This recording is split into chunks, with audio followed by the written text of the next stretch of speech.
And we're live in living color. All right, I want to make sure.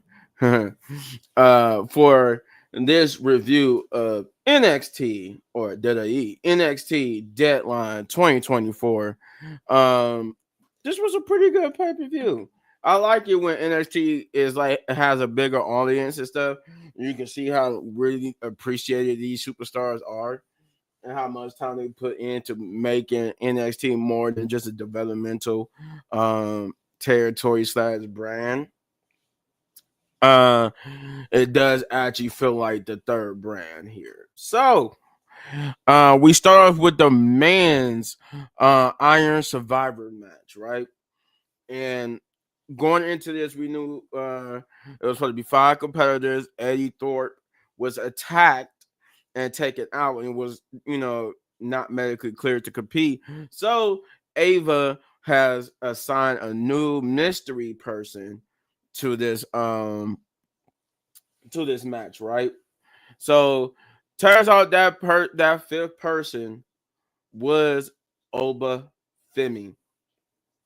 And man, did my boy Oba Femi come in there and destroy almost everybody. Jovan and Obafemi was like the standouts because they had, I think both Jovan and Obafemi had the most eliminations. Pinfall points, as I guess you could say. Not eliminations, but pinfall points. I think Jovan was getting ready to tie it too at the end because he had hit his finisher on Oba, and Oba was down for the 3, but the timer went out. But I think the finish it was, I think, Oba with 3 with 3 pinfall points, and Jovan with 2 pinfall points.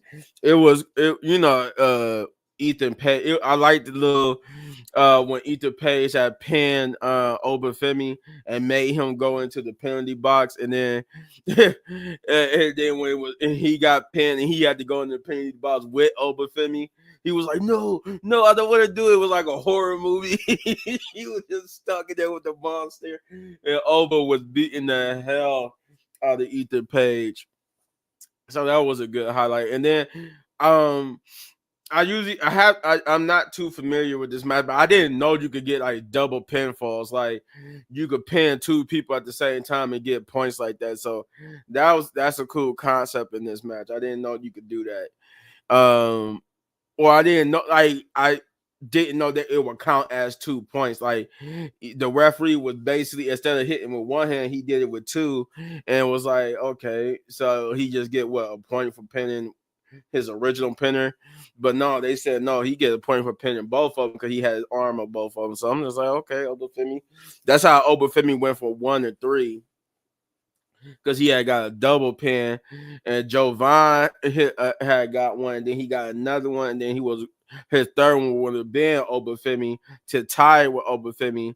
The thing is here, I think they have to do next time they have Deadline. We have to see what happens with the full 25 minutes hit, and we got a tie, something like that. Because and they kept saying that what happens if they're tied? Would there be like a sudden death or something like that? And I'm like, we need to see that. We need to see if 25 minutes pass and it'll be like a sudden death. Like I do want to see that. I do. But yeah, in the end, Obafemi would win with 3 pinfall points to Jovan's 2. I think everybody else just had 1 apiece. So and then they said too, like they did tell you that if how many people got the same points, if it is like a sudden death, it'll be between those people. Like, so if Jovan and Obafemi would have been tied at 3, I'm guessing everybody else would get eliminated, and it would just be Obafemi and Jovan in a 1-on-1 sudden death. Whoever get the pinfall wins. Basically, that's what they made it seem like. Pretty good match though. So with that, Obafemi is the winner, and he gets to be the next number one contender to whoever wins between Trick Williams and Ridge Holland. Let's see. Then we get the second match of the night, which is Lola Vice versus Jada Parker in a women's underground match. And going into this, I did know that Lola Vice was undefeated. So I'm like, maybe because with Jada Parker being so hot right now, maybe they would give the victory to Jada Parker. But nonetheless, it was a good match. I like the whole, like, it's no pinfalls or victory or submissions. Well, it is submissions. It's no pinfall or countouts. You basically only can win by knockout or submission. So they basically make it like an MMA match. Which goes into Lola Vice's background as an MMA fighter, and I like that. I do like that about her, that she's pretty much the king of that match, or the queen, I should say, of that match.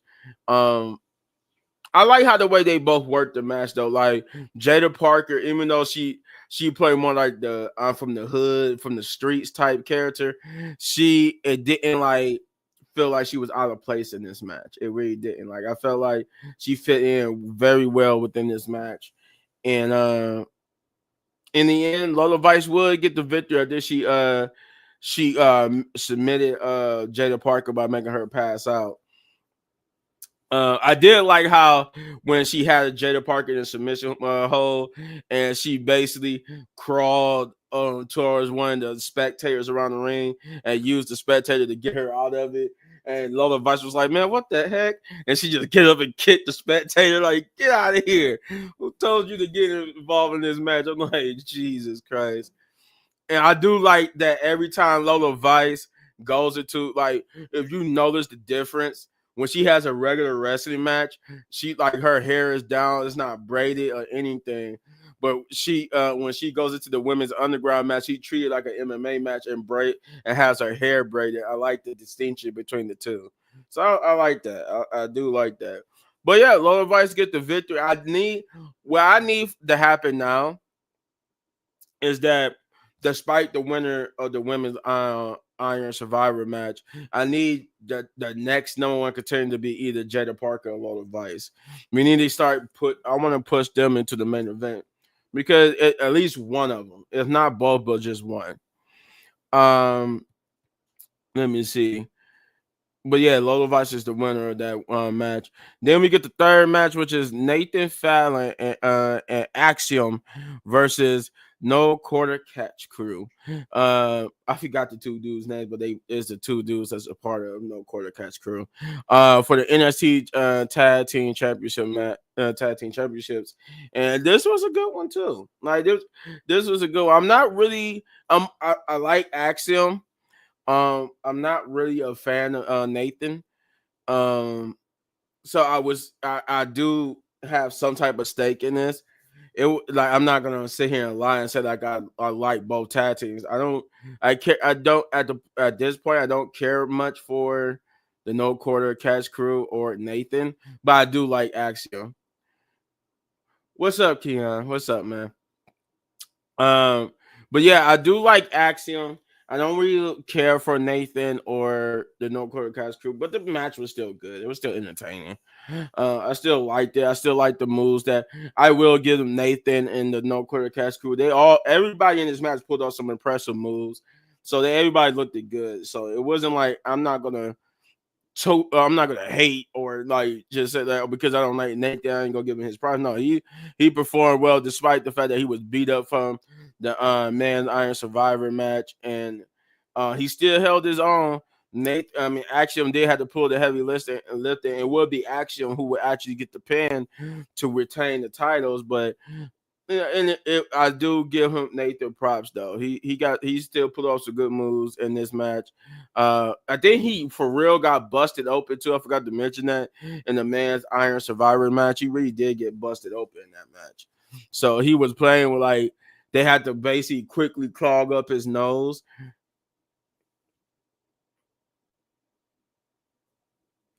I don't I watch in it. I watch NXT here and there, or at least catch up with, so I know what the dealio is going into like a pay per view like this. So, but I don't really. I really watch Raw. I watch Raw and SmackDown faithfully, but here and there when it comes to NXT. It's just so much wrestling. And I'm busy, so that's why. Like I always say, like when I become a full-time paid YouTuber off of this, then I'll be watching every wrestling program faithfully just for the channels, obviously. But until then, it's gonna be faithfully Raw and SmackDown and here and there with NXT. Um, but yeah, Axiom Nathan and Axiom will get the victory and retain the title. It like I said, it wasn't I was more invested in Axiom because he's like the out of all the people in this match, I like Axiom more than anybody. I can't wait to see Axiom on the main roster. Just don't stick him in LWO. I do not want to see him in LWO. Then we get to the just because that the way how they treat in the LWO anyway. But we get to the fourth match, which is Ridge Holland versus Trick Williams for the NXT championship. I think the only championship that wasn't on the line was the women's North America and the women's NXT championship. Yeah, that was the only two championships that wasn't on the line in this pay-per-view. But this was a good one. I like the fact that they played up on the fact that Ridge Holland keep causing people to have neck injuries. Given his history with Big E. So I like how they using that in his character. And for all intents and purposes, we know Big E has forgiven Ridge Holland. He told no, it was no hard feelings. He know it was an accident.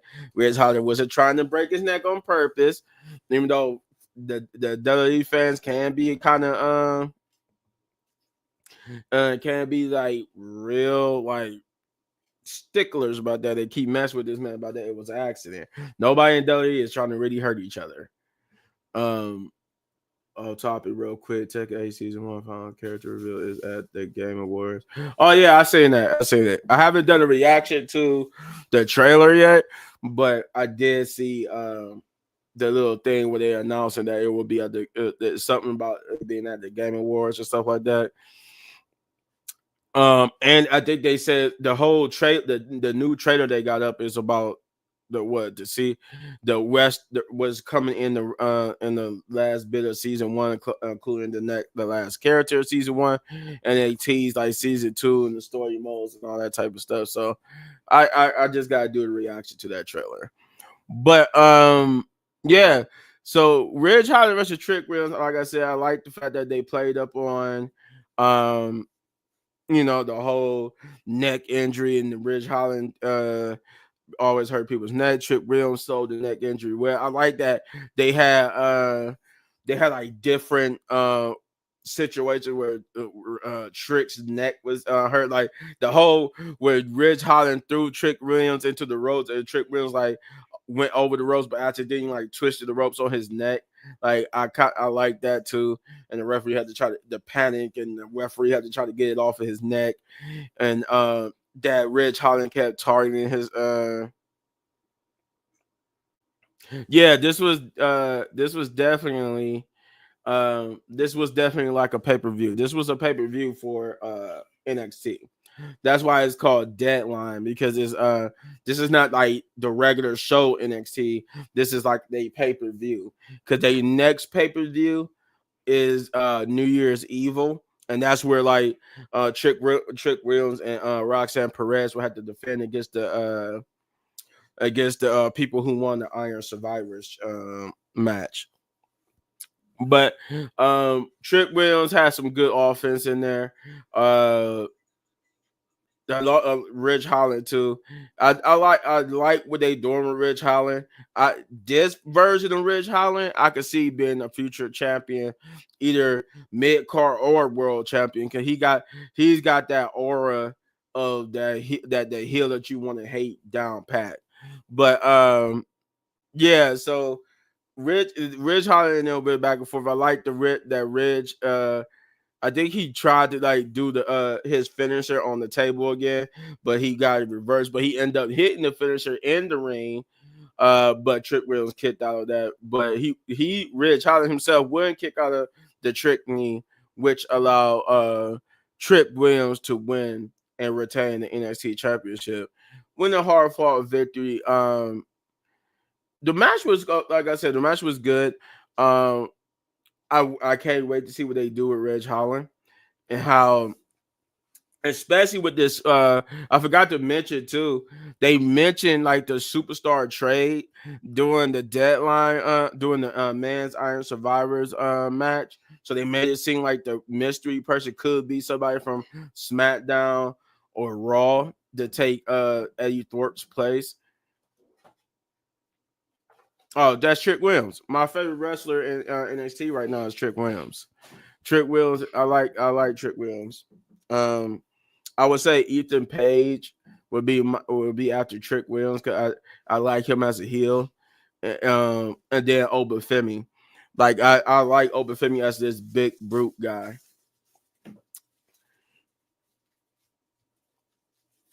Yo, my boy Chris Wrestling Views. Shout out to Chris. He's in the comments. Yo, sorry I can't be on. I'm getting my setup done, so it will be different when I get on next time. Oh no. You know what? We can't wait to see it, but you know it's cool. You cool? Can't wait to see your new setup. I can't wait to do mine like that too. Because I'm moving soon, and hopefully I could have me a new setup as well.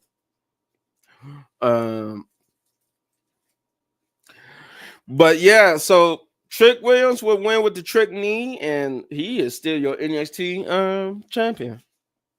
Like I said, I can't wait to see what they do with Ridge Holland. And then I'm curious. What makes me curious about this trade is that if Ridge Holland is Ridge Holland and not Ridge Holland, but is Obafemi and the winner of this next match wins against Roxanne Perez and Trick Williams, and they'll drop the belts. That definitely confirms the rumors that as rumors going around on social media, you know, Facebook, Twitter, TikTok, that the people they got an idea of who's all going to be switched around, and they saying Trick Williams, Gunther, and the American Made, the whole group of American Made is going to be going to SmackDown soon, in this little trade thing they about to have going on.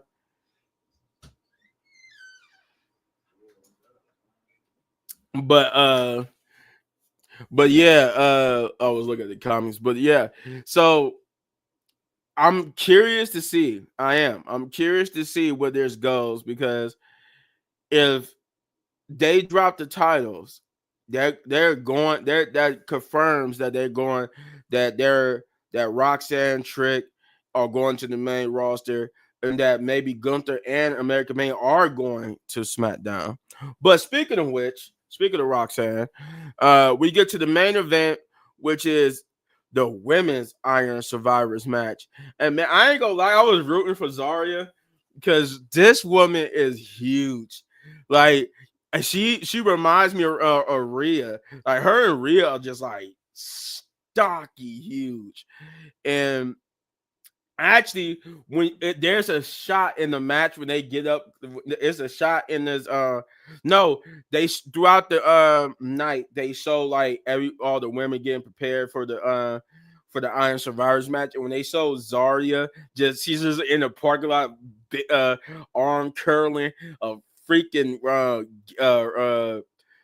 security gate thing that they usually use to keep the separate the fans from the parking lot or where the stars would be. She just sitting there curling it, and she is freaking huge. And I'm like, holy crap! Like her and Rhea would make a good tag team. Zarya and Rhea would make a good tag team. Like if they ever want to do that, I would be for that. Just like how I like Bianca and Jade as a tag team, I would be for Zarya and Rhea to be a tag team and they'd be unstoppable. But I was rooting for Zarya in this match. She was the favorite going into this. Like the three that going into this women's Iron Survivors, I was rooting for Zarya, Stephanie, and then Julia. Those were the top three women I wanted to see win this match. I wanted them to wanted the three to win.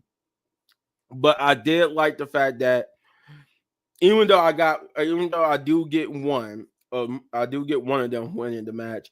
I like how Zarya was given the time to shine and show her dominance, and I like the fact that as you pay attention to her entrance when she came out, when it was time for her to come out and to the ring, Zarya came out of the darkness like a demon. I'm like, oh my God. And the move changed, and she just came in and wrecked everybody. I'm just like, oh my God. But I was disappointed and happy at the same time because I was disappointed that even though we got to see Zarya, I'm like, why was she so? You would think she would have the most dominant performance, and which she kind of did, but she should have had like Obafemi. She should have had the most points. But that's the difference between this match and the man's.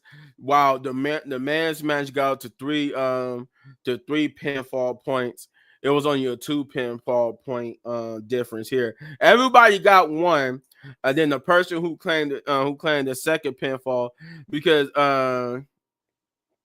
my pick. Oh yeah. Yeah, see, I needed either Stephanie, Julia, or Zarya to win.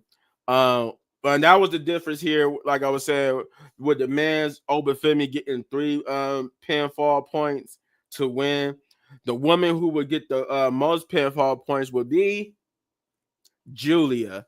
Julia would get 2 pinfall points, and this will all come in the last about the last 2 minutes, like right at the 23-minute mark.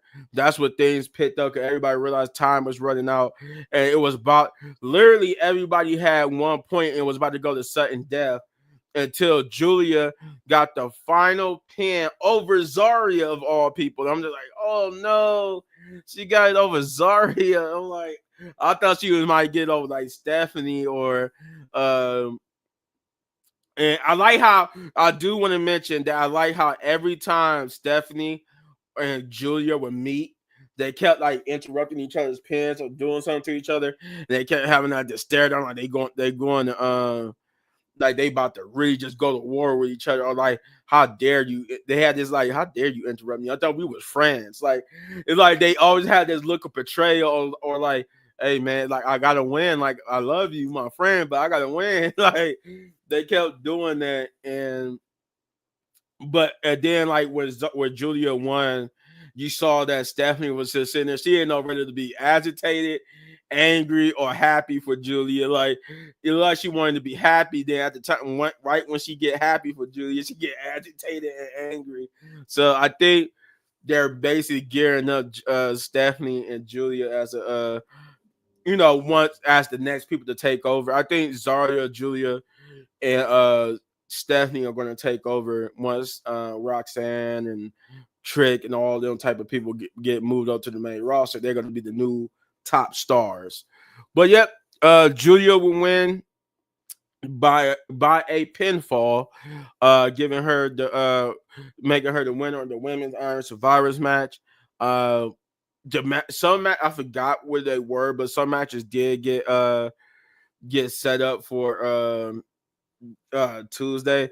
One of these matches, somebody had because Jovan and Wesley still was fighting even after the match was over with the men's Iron Survivor match. So they got a match made for Tuesday so that they could settle their differences. This was a pretty good I ain't gonna lie, this was a pretty good pay-per-view. I like Deadline. I enjoyed every match. I would say this was an 8 out of 10. Yeah, this was an 8 out of 10. I'm gonna give it an 8 out of 10. Yeah, it was better than a 6 or the 7. It was above average and above a 6 or the 7. So I give it an 8 out of 10. yeah. Um, you let me know in the comments though what you guys think. While I get ready to do these shout outs, and we'll start with our main man on the screen here, Chris Resident Views. As he said, he's getting his new setup ready. I can't wait to do that the same for me as well. Like I said, I'm getting ready to move in a few. So once I move, I'll be also like pretty much I'm gonna be start being MIA myself a little bit here to get the because I'm about to move and get my new setup ready and stuff like that. But until then, shouts out to Chris Wrestling Reviews. Get over to his channel. You see it on the screen right here. Chris Wrestling Reviews. Get over there, hit that like, subscribe, share, hit that notification button, do all those great things because this man is 70,000+ strong, and he will be, I would say, right around April, maybe May, depending on how fast this goes. He'll be right around at the 100,000 subscriber mark with your guys' help, though. That's the whole thing. If you guys go over his channel, hit that subscribe button, hit that like notification, do all those great things. And if you love wrestling, that's why you're here. Go to his channel. He do wrestling videos there as well. So we can get him to that 100,000 subscriber mark. So we can see that nice YouTube plaque. Get over to Shay's channel and say congratulations to her as she's graduating from college. She finished a college course, graduating from college. But get over to her channel and